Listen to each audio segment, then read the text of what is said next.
श्री गणेशाय नमः। सर्वप्रथम श्री गणेश जी का वंदन मैं करता हूं। आप सभी का हार्दिक अभिनंदन। आप सबके लाइक, सब्सक्राइब, कमेंट और शेयर से खिल गया है मेरा मन, इसलिए मैं पुनः करता हूं आप सभी का हार्दिक अभिनंदन, आप सभी का स्वागत। साथियों, प्रेरक नीरे राखिए की श्रृंखला में प्रथम प्रेरक क्यों है श्री गणेश जी, इस पर हम चर्चा करेंगे। साथियों, आपको पता है कि जब देवताओं में प्रथम पूज्य कौन है, श्रेष्ठ कौन है, इसमें बहस छिड़ गई और वो किसी निर्णय पर नहीं पहुंचे, तो सभी देवता भगवान श्री शंकर की शरण में पहुंचे। शंकर भगवान ने सभी देवताओं से कहा कि आप सभी इस ब्रह्मांड की परिक्रमा करके आइए, फिर हम कोई निर्णय लेंगे। जब सभी देवी देवता परिक्रमा करके वापस लौटे तो भगवान शंकर ने श्री गणेश जी को प्रथम पूज्य घोषित किया। सभी देवी देवताओं को आश्चर्य हुआ। उन्होंने पूछा, भगवान ऐसा क्यों? तो श्री शंकर जी ने कहा कि श्री गणेश ने माता पिता की परिक्रमा करके इस प्रतिस्पर्धा को जीत लिया है, क्योंकि इस तीनों लोकों में सबसे प्रसिद्ध जो है वो माता पिता की सेवा है, और इसलिए श्री गणेश प्रथम पूज्य होंगे। उनकी पूजा हर स्थान पर सबसे पहले होगी, और इस निर्णय से सभी देवी देवताओं ने भी सहमति व्यक्त की। साथियों, कि जब माता पार्वती स्नान करने जा रही थी, तब उन्होंने बालक गणेश को यह आज्ञा दी कि मैं स्नान करने जा रही हूं और मुझे किसी को भी घर में प्रवेश नहीं दिए। ऐसे में भगवान गणेश द्वारपाल बने, और वैसे ही महादेव वहां पर पधारे, श्री शंकर भगवान वहां पधारे, तो श्री गणेश ने उनको रोक दिया। जब गणेश भगवान ने उनको रोक दिया तो गणेश भगवान और शंकर भगवान में वाद विवाद हुआ।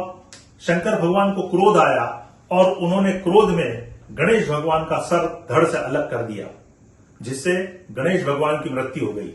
जब माता पार्वती को यह पता लगा तो उन्होंने शंकर भगवान से विनय और अनुरोध किया कि वो गणेश भगवान को पुनर्जीवित कर दे।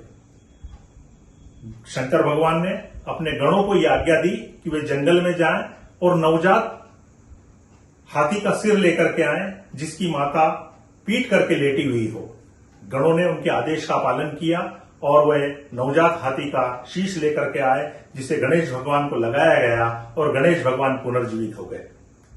साथियों, गणेश भगवान पुनर्जीवित हुए और उनको जो मस्तिष्क, जो सर लगाया गया, वो हाथी का लगाया गया, तो उससे यह प्रेरणा मिलती है कि इस संसार में जो प्राणी है उसमें सबसे ज्यादा बड़ा सर अगर किसी का है तो वो हाथी का है, और वो हमें यह प्रेरणा देता है कि बड़ा सोचो, बड़ी उपलब्धियां प्राप्त करो, ताकि आप जीवन में आपके व्यक्तित्व का विकास कर सकें। साथियों, यहां हमें एक प्रेरणा और मिलती है। भगवान शंकर ने ऐसा क्यों कहा कि एक ऐसे नवजात हाथी का शीश लेकर के आइए जिसकी माता पीट करके लेटी हो? तो यह संदेश माता और बहनों के लिए है कि वे अपने बच्चे को कभी भी अपनी पीठ की तरफ न लेटाए। हमें यहां यह प्रेरणा मिलती है। आप देखते होंगे कि हमारी माताएं और बहनें अपने बच्चे को, नवजात शिशु को अपने सीने से लगा करके रखती है। साथियों, आप जानते हैं कि भगवान श्री गणेश को एक दंत भी कहा जाता है। क्यों? क्योंकि उन्होंने अपने एक दांत को काट कर उसकी कलम बनाई थी। आपको पता है कि जब महाभारत का महाकाव्य लिखा जाना था, तब एक पेन की आवश्यकता थी, और उस पेन को लिखने के लिए श्री गणेश भगवान ने अपने एक दांत को समर्पित कर दिया, जो इस बात की प्रेरणा देता है कि कुछ पाने के लिए कुछ खोना पड़ता है, और इस प्रकार से हमको ये प्रेरणा मिलती है। साथियों, गणेश भगवान के आपने कान देखे होंगे कि वो बड़े बड़े थे, जो हमें इस बात की प्रेरणा देते हैं कि हमें सुनना ज्यादा चाहिए। उनका मुंह छोटा बताया है ताकि वो हमें इस बात की प्रेरणा देता है कि हमें कम बोलना चाहिए। उनकी सूंड यानी कि उनकी नाक बहुत लंबी है, जो सूंघने की क्षमता उसमें व्यक्ति में होना चाहिए कि क्या प्रभाव हो रहा है और क्या सतर्कता हमको अपनानी चाहिए। सतर्कता अगर समय पर नहीं अपनाई तो कोई भी बात भविष्य में बड़ी हो सकती है, जो इस बात को भांपने के लिए उनकी नाक जो है वो लंबी, उनकी सूंड जो है लंबी है।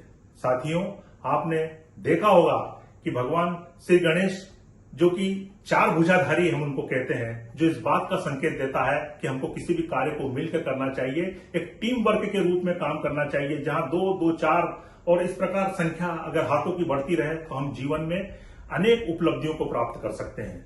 साथियों, अगर हम गणेश भगवान के पेट की तरफ जाते हैं तो उनका पेट बहुत बड़ा है, वो हमारे पाचन को दर्शाता है, वो इस बात को दर्शाता है कि अगर हमारे शरीर में अगर कोई बात आई है तो उसको हमारे पचाने की क्षमता होगी।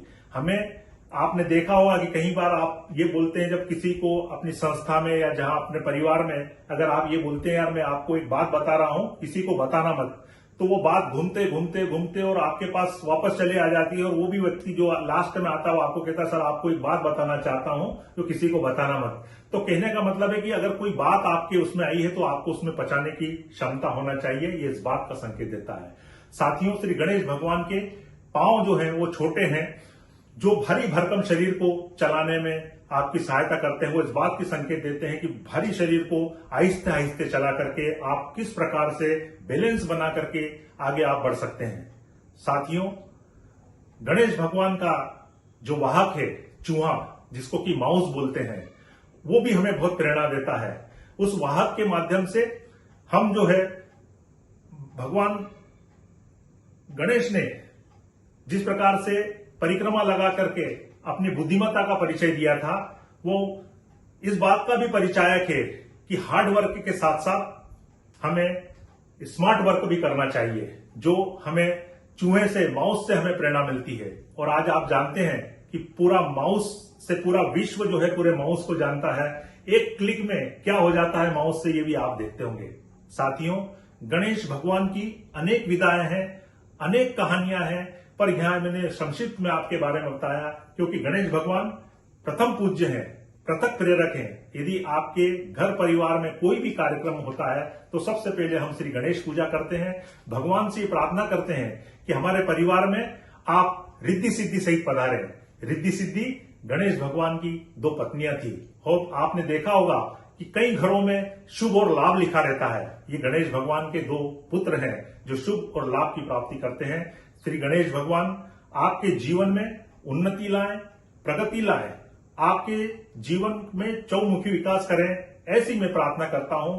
और जो गणेश भगवान की आरती की पहली दो लाइनें हैं, इसमें ही उनका पूरा वर्णन हो जाता है कि जय गणेश जय गणेश जय गणेश देवा, माता जाकी पार्वती पिता महादेवा, एक दंत दयावंत चार भुजाधारी, माथे सिलक सोए मूस की सवारी।